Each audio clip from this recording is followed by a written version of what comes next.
G'day guys, welcome back to SuperCoach with DR. SuperCoach 2021 is now officially open, so if you're just jumping back on board the SuperCoach train, great to have you back. Hope everything's going well. I thought I'd take the opportunity in today's video to give you a quick team update. If you have been following me during the preseason, you'll know that I've been madly selecting a side using the team picker. I have put out some preseason content already, some positional videos, as well as some player reviews, so feel free to go back and check those out if you like. But in regards to this side, I'm still not overly happy with it. There's certainly some changes that I'll be looking to make, and in regards to structure, I've played around, going a bit lighter in defence, loading up more in the mids. I've tried a little bit of everything at this stage, but a lot of, I suppose, our structural decisions does come down to where the rookies are going to be. Where are the good rookies? What lines are they going to be available? And how many rookies will we have playing round one in each line? So a lot of that does come down to, I suppose, an educated guess. You always listen out to any news coming out of clubs during the preseason in regards to rookies. Who's playing well in a practice match, who's looking to get a SuperCoach friendly role. But at this stage, every bloke that you see there is just a bit of a wait and see and a bit of a placeholder at the moment. Someone like a Phillips, I think he's got a really, really good chance to play early on and have a bit of an impact in that north midfield. Someone like Cockatoo, he's been training really, really well at Brisbane, and I think he'll get an early opportunity off half back. So there's some players that I like better than others, but certainly none of the rookies at this stage are set in stone. But we'll get to the main team now. We'll start to lock in some premium defenders. I've got two blokes here that are absolute locks in my opinion and will not move from my side, and that is the Seagull, Jake Lloyd, and Rory Laird. I have put out a video already on the Seagull, but basically, in a nutshell, after round one, did not dip below the ton, only went 9 grand below his starting price last year. That was his lowest price point. I made the mistake of waiting for him to lose some cash, but unfortunately it didn't happen, and it can get to the stage where it's almost impossible to get these type of blokes in. So I'm just going to lock him in from the start and avoid the same mistake I made last year. Rory Laird, I think he could be possibly the easiest selection in SuperCoach this year on any line. Look at what he did last year when he moved into the midfield, averaged 118. I think that he will continue with that role this year coming into 2021.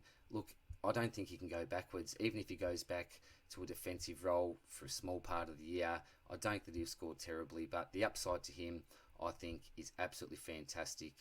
You can select him if you want to go funky in your midfield as well, but for me, just lock and load as your D2 behind the Seagull, I think, for me. Now, D3, this is a position that has been chopping and changing. I've had players like Tom Stewart there, Caleb Daniel. When I've gone lighter, I've looked for a pod, a Lukosius, a Duggan, even some wacky pod like a Will Day. But at this stage, I've just decided to go with Lachie Whitfield. Now, the risk is he's not the most durable type of player, but the positive side is that he's an accumulator. I think wherever he plays on the ground, he can rack up the points, lots of possessions, as I said. And with Whitfield, being that elite endurance runner, I think he can really, really hurt sides during red time in quarters. So given the fact he's an endurance beast back to 20-minute quarters, I think that certainly goes in his favour. And he is someone as well that does have runs on the board in regards to average. So Whitfield at this stage is my D3. Luke McDonald's also been there as well. And Luke McDonald's also been my D4, but he's not there currently. Now, this pick, you'll probably know as soon as I give you the clue. You either love him or you hate him. And it's funny I say that because, me personally, I'm sort of on the fence with him. But Zach Williams is currently my D4. We all know what the downside is, and the downside is big. The fact that he's certainly not a durable type of player. But look, on the other side, he has had a few seasons where he's basically played every game, and he does now have a very, very SuperCoach friendly role. He will be playing as an inside midfielder, lending some assistance to Paddy Cripps in there in the Carlton midfield. They did pay a lot of money for this bloke, so you'd be hoping as a Carlton supporter particularly that his body is right, or they know that they can get his body right.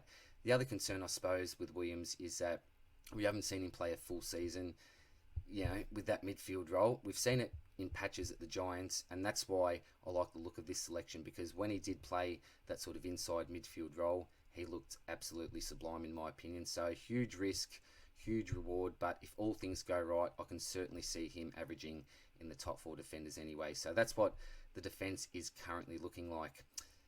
Onto the midfield. Well, the first man I'm going to lock in is Lockie Neal. He's an absolute lock. Will not go from my side. Clary Oliver, Piggy, he's the second lock for me there at M2. Now, Neal quickly, he starts like a house on fire. Last year, basically every score bar 3 was a legitimate captaincy score, massive ceiling. In the first month, he could go 140 to 160 average, in my opinion, and if you don't start with him, he could absolutely kill you. Did start to taper off a little bit at the end of last season, but I think that he'll continue to go well. Will he have more of a target on his back, given the fact he won the Brownlow last year? Possibly, but I don't see a massive decline in scoring. Again, we're probably overpaying for him a little bit, but he's a captain that I can lock in basically every week. So Neal's a lock for me.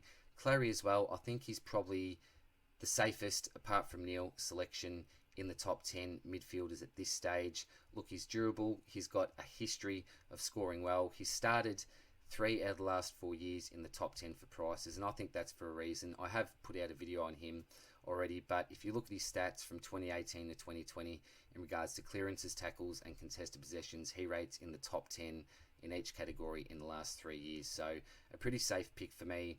And these two blokes, I think, certainly have the potential to end the year number 1 and number 2 for midfield averages.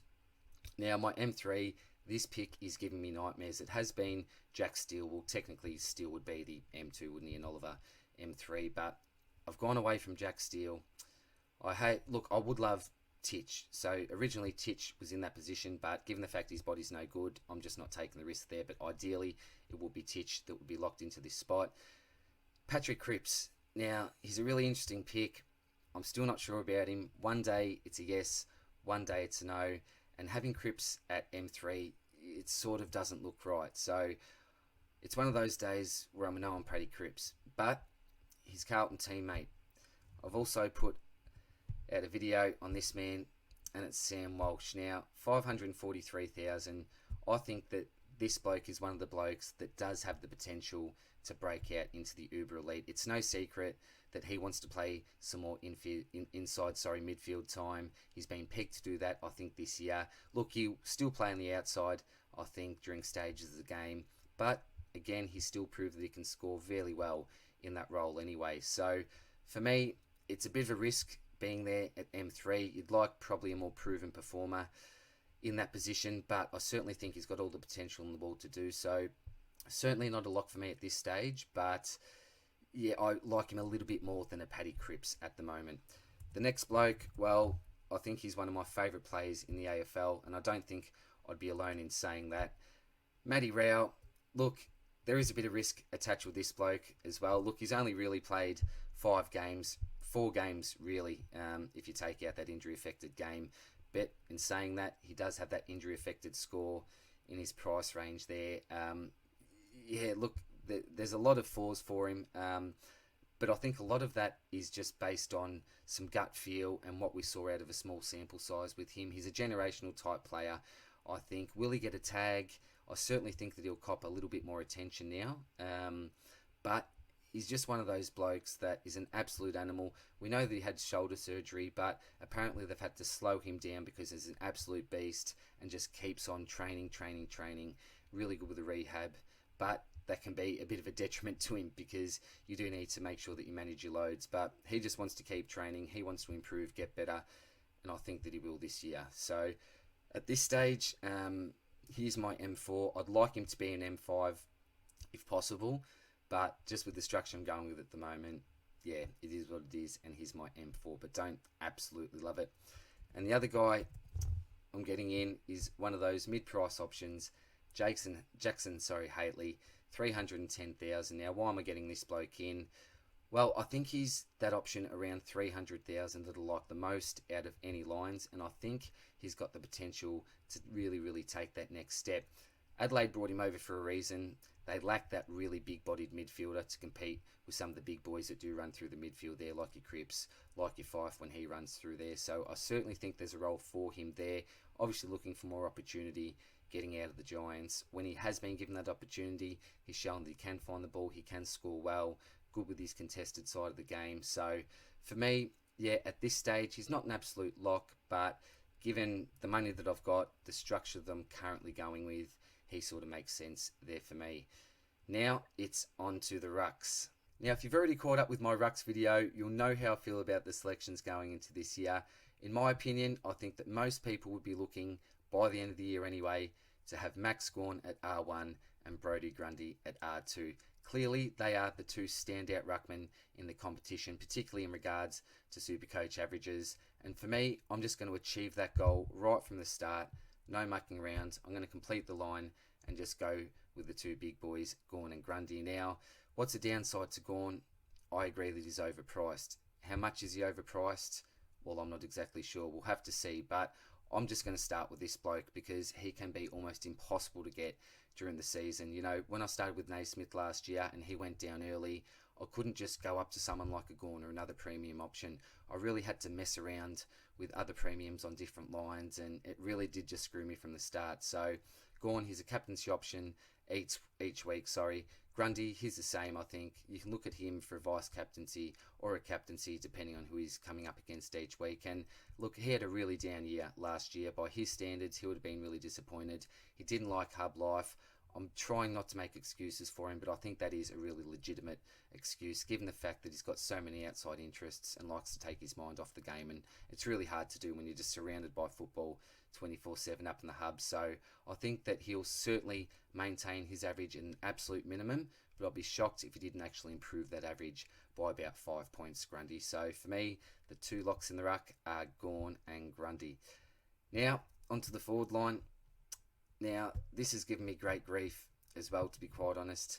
Originally, I had Dangerfield at F1, but given the fact he's under an injury cloud at the moment, big red flags, I just don't think that I can look to start him. So my current F1 is Josh Dunkley. Now, certainly some risk attached to this pick.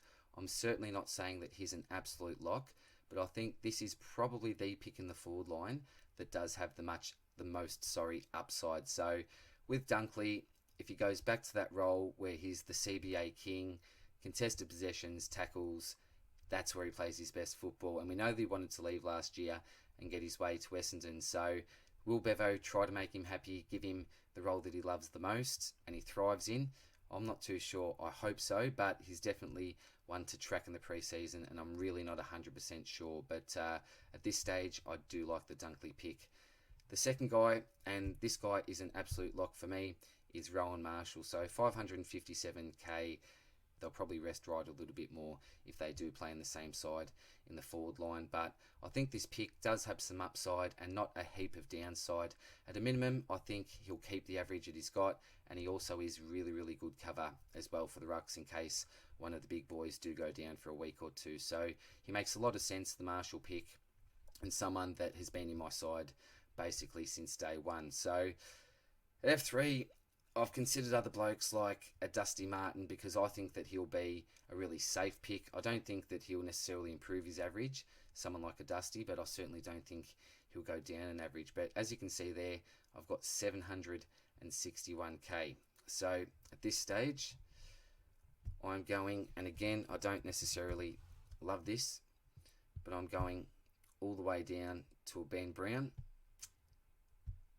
I'm then getting in a man who is extremely injury prone, but I'm hearing really good things out of Brisbane at the moment, in Joey Danaher. And the other bloke they'll be getting as well at this stage is Jarman Impey to round out the side. So as you can see, 55k left in the bank. That'll be really handy to possibly have when you have to upgrade some of these 117k rookies. But let's talk about these three selections quickly. Ben Brown, well, basically Ben Brown, Joey Danaher and Jarman Impey. So they're obviously above that 200k mark. Brown, mid 200k. But what I like about these selections is the fact that if they are fit, they are clearly best 22 every week. And if their body is right, they will play every game this season. Now, am I keeping hope that someone like a Danaher will play every game? Certainly not. Even if his body's right, I think Brisbane would be smart and rest him where they can. Not really often, but you know, strategic times of the season, I suppose you could say. But with Brown, I think he's playing for a better side now. I think he's shown that he can average, around that 75, and he's never going to be a bloke that averages 90 plus or get close to that 100. But given the fact that he will be playing every week, He's a nice lead-up target. I think he can go a 75 for an average, and I'll take that, given the fact that I'm really not sure about lots of these rookies' job security. So Joey Danaher, he is absolutely flying at Brisbane at the moment. Now, we know what his history is like in regards to injury, but he has not missed a beat so far, I've heard. He's been moving up, sort of pushing up, not right up to wing, but up the ground a little bit more. Field kicking has been brilliant, played really well in a practice game the other week. I think he kicked 4 goals, might have been playing on Harris Andrews for a fair bit of that game too, I think. So they're really, really good signs there. And look, all he needs to do is string together a couple of really nice games. He's shown that he can go 100 plus during stages in the season. So if he can get on maybe a nice 3 to 4 week run, that's possibly all that I need out of a Joey Danaher. So for me at this stage, I am selecting him in my side. Jarman Impey, now I've heard that he's looking to possibly be playing off the half-back role. So when he did play in that role consistently, he did average about 85 for about a 10-game stretch. So I watched an interview on him the other day on Facebook, and he did say that that's his most preferred option. He'd like to give some speed and dash off the half-back line, and that's where he's most comfortable. So I'm hoping that that's where he plays. If he plays up forward, then yeah, I'm not a huge fan of the pick, but I think at 200k, given the fact that he is best 22 and he could be playing that more Supercoach friendly role rather than playing that forward role that he did at stages last year, I think he could be a really solid pick for someone at 200k. So that is the current structure and the current team at the moment. As I said, I'm not overly wrapped with it, but I think if I look at the back line, I've got who I think will be clearly the 3 highest averaging defenders for the year. In the midfield, the 2 blokes that I think will be the highest averaging midfielders. In the rucks, obviously the same thing there. And in the forwards, look, if Dangerfield was fit, I certainly think that he'd almost have the right to be the favourite for the highest averaging forward going into this year. But Dunkley could go really well, could go a little bit wrong. Marshall, as I said, is pretty safe. But the forwards at this stage to me are really, really hard to judge. I have looked at, your Heaney's, your Butters, your Shy Bolton types, even Cordwell's. But I'm just not really overly confident at this stage. But the structure could change. I could go maybe one down from the back line there, maybe go Williams down to a rookie and look to upgrade somewhere else, maybe strengthen up that midfield or change a few of these mid-prices into maybe a premium and a couple of rookies. If we're looking to get more rookies down there, I'm certainly open to that. But at this stage, that is what the team is looking like. Let me know what you think, guys. As I said, far from perfect, but more than happy to hear your feedback. So stay tuned in the next few days for some more videos. I will put a forwards video out as well as some defensive value options that we can get into our teams as well. So hope all is well. Hope that you're enjoying SuperCoach 2021 so far, and I'll see you soon in the next one, guys. Cheers. Bye.